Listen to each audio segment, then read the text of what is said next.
Hello students, कैसे हैं आप सभी। आप सभी का स्वागत है हमारे YouTube channel Sonu maths world में। तो हमने पिछली कक्षाओं में कुछ बहुपद के बेसिक कंसेप्ट पढ़ लिए। आज हम पढ़ेंगे बहुपद के शून्यकों का ज्यामितीय अर्थ क्या होता है। तो ज्यामितीय अर्थ समझने के लिए लेकिन जैसे ही हम लोग किसी कोऑर्डिनेट प्लेन में किसी बहुपद के शून्यकों को प्रदर्शित करते हैं तो एक बिहेवियर हमको दिखाते हैं। वे बिहेवियर क्या होता है कि यदि बहुपद की पावर 1 है तो एक स्ट्रेट लाइन बनाते हैं, सरल रेखा। यदि पावर बहुपद की 2 है तो वो बनाते हैं आपका एक कर्व, ऊपर वाले बनाते हैं। और यदि बहुपद की पावर 3 है तो वो एक कर्व बनाते हैं, वो भी टर्न कर्व, मुड़ा हुआ ऐसे। तो उसको हम लोग समझेंगे। तो आइए देखते हैं। तो सबसे पहले हम देखते हैं रैखिक बहुपद के लिए कैसा ग्राफ बनेगा। तो जैसे रैखिक बहुपद,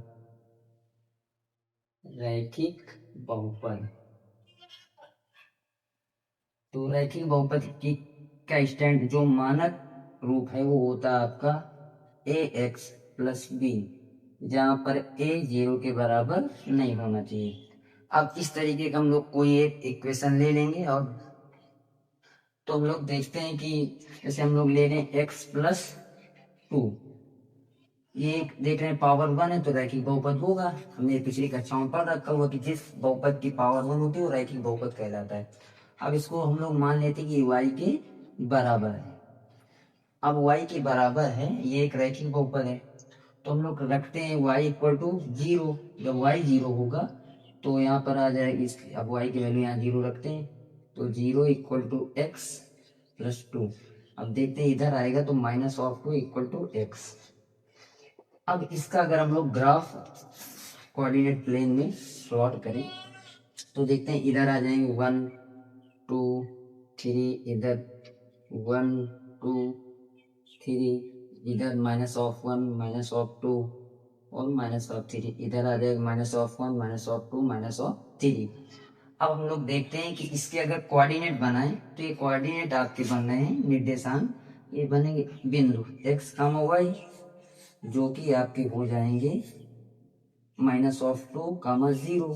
इसका मीनिंग ये होता है कि x 2 पर और y 0, तो यहाँ पर एक पॉइंट हमको मिलेगा ये इस तरीके से। इसका मतलब ये कि जो रैखिक बहुपद हो x अक्ष को -2 पर काटेगा।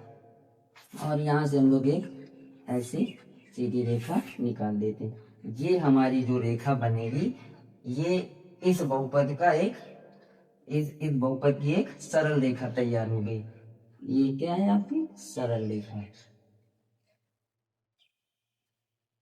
तो इस तरीके से हम रैखिक बहुपद का अगर ग्राफ बनाते हैं तो एक सरल रेखा हमारे पास आ जाती है।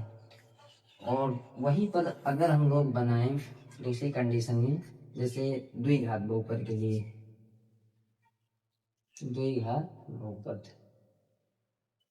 तो द्विघात बहुपद का स्टैंडर्ड फॉर्म लिखेंगे x square plus b x plus c, यहाँ पर ए 0 के बराबर नहीं होगा। अब यहाँ पर जो परवलय है, यहाँ पर क्या बनता है, परवलय बनेगा। अब परवलय डाउनवर्ड बनता कि अपवर्ड बनता, वो कंडीशन होती है, डिपेंड करता हो किसके ऊपर, ए के ऊपर। किसके ऊपर डिपेंड करेंगे, ए के ऊपर।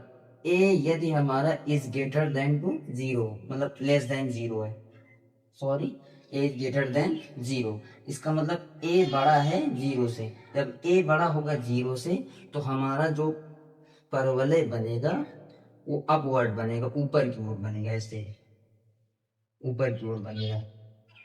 अभी नहीं बनाते, हटा देते हैं, इसको क्लीन करते हैं। ये इस कंडीशन में क्या बनेगा, अपवर्ड, ऊपर की ओर, ऊपर की ओर।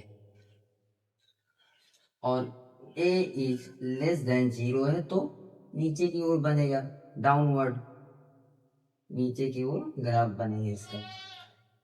तो ये हम आप लोग याद रखिए कि जो ग्राफ है इसका वो डिपेंड करता है ए के ऊपर कि ए कैसा। अगर ए 0 से बड़ा है, मतलब 1 है 2 है 3 है 4 है, तो उस ऊपर की ओर बनेगा। और ए अगर 0 से छोटा है, मतलब -1 -2, तो नीचे की ओर ग्राफ बनेगा। तो इस तरीके से इसका ग्राफ बनेगा। और ध्यान दें कि इसका ग्राफ जो बनेगा वो परवलय बनता है, परवलय, परवलय होता है आपका पैराबोला। अब पैराबोला की आकृति ऐसी होती है, ऐसे हो सकती है, ऐसे हो सकती है, ऐसे हो सकती है, इधर को नीचे की ओर हो सकती है, ऊपर की ओर हो सकती है। वो डिपेंड करेगा कि एक ऐसा हमारा, ठीक। तो इस तरीके से हम लोग जान पाएंगे द्विघात बहुपद का जो है आपका ग्राफ बनेगा वो एक परवलय बनेगा।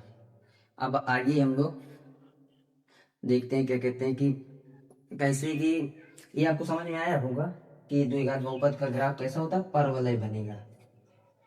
अब हम लोग आगे पढ़ते हैं और जैसे त्रिघात के लिए, त्रिघात के लिए हम लोग देखते हैं तो त्रिघात के लिए कुछ ऐसा ग्राफ बनता है, तीन घात होगी तो ऐसे ऐसे ऐसे बने ग्राफ। ये तीन घात वाले के लिए होता है, तीन घात वाले के लिए ग्राफ बनेगा, कर्व और मुड़ा हुआ बनेगा इस तरीके से। ये त्रिघात बहुपद में ऐसा ग्राफ बनता है, रैखिक बहुपद में आपका एक सीधी रेखा बनेगी, और द्विघात बहुपद में डिपेंड बनेगा परवलय, परवलय कार्य से, लेकिन डिपेंड करता है कि ए जीरो से बड़ा है कि जीरो, मतलब ए के ऊपर डिपेंड करेगा। ए कैसा, अगर ए जीरो से बड़ा है तो आपका ऊपर की ओर अपवर्ड बनेगा पैराबोला, अगर ए जीरो से छोटा है तो डाउनवर्ड नीचे की ओर पैराबोला बनेगा। इस तरीके से हम लोग ज्यामितीय अर्थ के बारे में थोड़ा सा समझे कि कैसे इसका ज्यामितीय अर्थ। ध्यान में रखिएगा बात, एक बात और, जहां अब ये ध्यान में रखना कि हम लोग इसके शून्यक और मतलब इन शून्यक और ग्राफ में रिलेशन क्या होता है।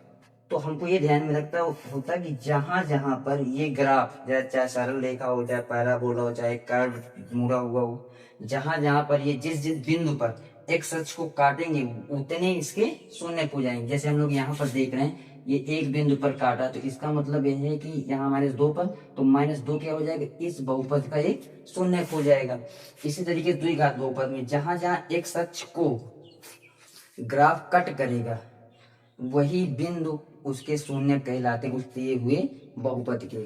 और जितनी जगह पर काटेगा उतने ही जगहों पर मतलब उतने ही उसके शून्य हो जाएंगे। जैसे दो जगह पर कोई ग्राफ कट, जैसे यहाँ पर देखते हैं, जैसे 1 2 3 4 5, 5 जगह पर ये ग्राफ एक्स अक्ष को, ये एक्स अक्ष है, ये वाई अक्ष है, एक्स अक्ष को 5 जगह पर कटा, इसका मतलब इस ग्राफ के जो है 5 शून्य होंगे।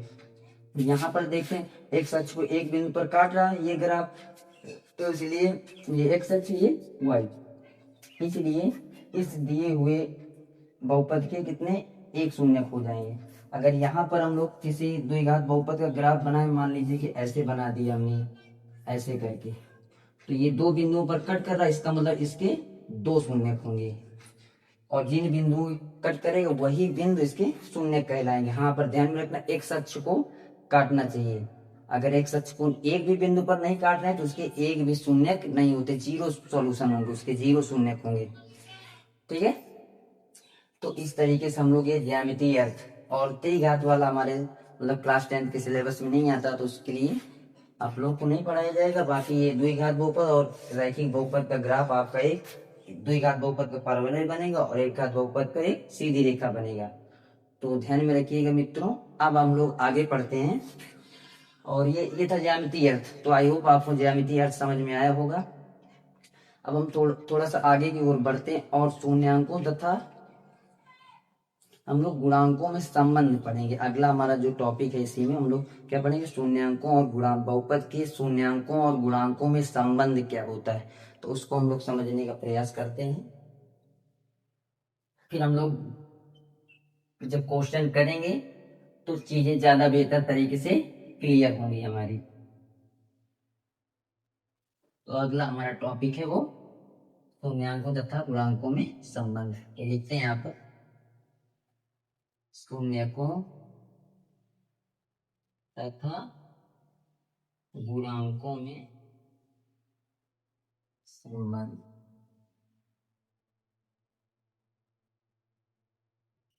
Relation between coefficient and zeros and coefficient. तो हम लोग शून्यकों और गुणांकों में संबंध समझेंगे तो सीधे हम लोग द्विघात वाले के लिए समझते हैं, क्योंकि एक घात जो रैखिक बहुपद होगा उसका केवल एक सॉल्यूशन होता है, केवल एक ही शून्य होगा। तो हम लोग द्विघात वाले शुरू करते हैं। तो द्विघात वाले में हम लोग देखेंगे द्विघात बहुपद। दो द्विघात बहुपद का देखते हैं तो इसका स्टैंडर्ड फॉर्म क्या होता है, a x square plus b x plus c, जहां पर ए 0 के बराबर नहीं होगा। अब हम लोग क्या करते हैं, इसमें जो शून्यकों तथा गुणांकों में संबंध निकालना है, तो मान लेते हैं, माना कि अल्फा कामा बीटा इसके शून्यक हैं, इसके शून्यक हैं, तो इनका संबंध जो होगा वो शून्यकों का योगफल, शून्यकों का योगफल, जो शून्यकों का आपका योगफल हो जाएगा वो माइनस ऑफ बी बटे ए, या तो अगर हम लोग सॉरी इसको थोड़ा सा और नीचे एक लाइन और लिख लेते हैं, शून्यकों का जो योगफल होगा वो हम लोग देखें एक्स का गुणांक माइनस ऑफ एक्स का गुणांक, ये एक्स का गुणांक ये है गुणांक बटे जो आएगा एक्स स्क्वायर का गुणांक। अगर इनको हम लोग अब शून्यकों का योग पर, तो शून्य हमारे अल्फा और बीटा माना, तो हमने लिख लेते हैं alpha plus beta equal to, अब एक्स का गुणांक कौन है, एक्स का गुणांक बी, तो आ जाएगा माइनस के साथ बी क्योंकि माइनस ये, और एक्स स्क्वायर गुणांक क्या ए, तो आ जाएगा ए। इस तरीके से ये होता है एक तो ये संबंध है पहला नंबर। दूसरा दूसरा सॉरी इधर देखते हैं सेकंड नंबर, शून्यकों का गुणनफल, जो शून्यकों का गुणनफल होता है वो आता है आपका, यहाँ से देखें हम लोग, वो शून्य को गुणनफल आ जाएगा तुम्हारा अचर पद बटे एक्स क्यूब का गुणांक, या तो अब देखिए शून्यकों का गुणनफल क्या होता है, अल्फा बीटा, अचर पद आ जाएगा सी बटे, यहाँ पर देखते सी बटे एक्स क्यूब का गुणांक, यहाँ पर सॉरी एक्स स्क्वायर का गुणांक है, यहाँ पर एक्स स्क्वायर गुणांक किया जाएगा। ये दूसरा रिलेशन होता है। तो आई होप बच्चों आपको समझ में आया होगा कि द्विघात बहुपद के शून्यकों गुणांकों के संबंध में क्या संबंध होता है, ये पहला संबंध और ये दूसरा संबंध। आइए अब हम लोग पढ़ते त्रिघात वाले के लिए, तो तीन घात वाले के लिए पढ़ लेते हैं, बस उसके बाद फिर तीन घात वाले के लिए, तो त्रिघात में होता है, देखेंगे त्रिघात बहुपद, त्रिघात बहुपद का स्टैंडर्ड फॉर्म आपको पता ही हमें लिखवाया हुआ, तो लिखते इसका standard form a x square plus sorry a x cube plus b x square plus c x plus c, यहाँ पर ए 0 के बराबर नहीं होगा। अब हम लोग मान लेते हैं, माना अब देखिए तीन घात है, तो तीन घात होने के मतलब इसके शून्य अधिक से अधिक तीन हो सकते हैं, तो हम लोग तीन शून्य मान लेते हैं अल्फा बीटा गामा। अब ये तीनों शून्यकों में संबंध क्या होता है कि अगर इनका तीनों का योगफल निकाला जाए, तीनों शून्य अल्फा बीटा गामा तीनों शून्यकों का योगफल जो होगा वो आपका आता माइनस ऑफ बी, मतलब एक्स स्क्वायर का गुणांक बटे ए, और ए क्या है एक्स क्यूब का गुणांक, ये पहला रिलेशन हो जाता है, ये पहला रिलेशन। दूसरा संबंध क्या होगा, दो दो करके इनका गुणनफल, दो दो करके मतलब अल्फा बीटा फिर बीटा गामा फिर अल्फा गामा, तो ये आएगा, ये क्या आता है आपका, ये आ जाएगा, यहाँ से देखते हैं हम लोग सी एक्स का गुणांक, सी क्या एक्स का गुणांक बटे एक्स क्यूब का गुणांक ए, ये तीसरा रिलेशन है, सॉरी दूसरा रिलेशन। और तीसरा रिलेशन आ जाएगा मतलब शून्य को गुणनफल, मतलब alpha into b two into, ये जो आपका आएगा वो माइनस ऑफ डी, डी क्या है यहाँ पर अचर पद है, डी बटे एक्स क्यूब का गुणांक ए, ये तीनों आपके संबंध होते हैं त्रिघात बहुपद में शून्य को, ये शून्यक है अल्फा बीटा हमने माना हुआ है, और गुणांक ये गुणांक लिखे, देखिए एक्स स्क्वायर गुणांक बी होता है, और x क्यूब का गुणांक a, तो गुणांकों ये गुणांक है, ये आपके मूल है, मूल या शून्य, मूलों को ही हम लोग शून्य बोलते हैं। तो इनमें दोनों में यही तीन संबंध होते हैं त्रिघात वाले के लिए। और एक और इम्पोर्टेंट बिंदु ध्यान में रखिए कि यदि किसी बहुपद की एक पावर है तो उसके अधिक से अधिक एक शून्य हो सकते हैं, यदि दो पावर है तो उसके अधिक से अधिक दो शून्य हो सकते हैं, यदि तीन पावर तो उसके अधिक से अधिक तीन शून्य होते हैं। अब यहाँ पर कंफ्यूजन आता है कि दो से अधिक, अधिक से मतलब दो मतलब जीरो शून्य भी हो सकते हैं दो घात वाले की, एक भी हो सकते हैं और दो से अधिक नहीं हो सकते शून्य। तो ध्यान में रखिए ये बात कि जिस बहुपद की पावर एक उसके अधिक से अधिक एक शून्य, जिस बहुपद की दो पावर उसके अधिक से अधिक शून्य दो, जिस बहुपद की तीन पावर उसके अधिक से अधिक कितने शून्य हो सकते हैं, तीन शून्य, इससे अधिक शून्य नहीं हो सकते।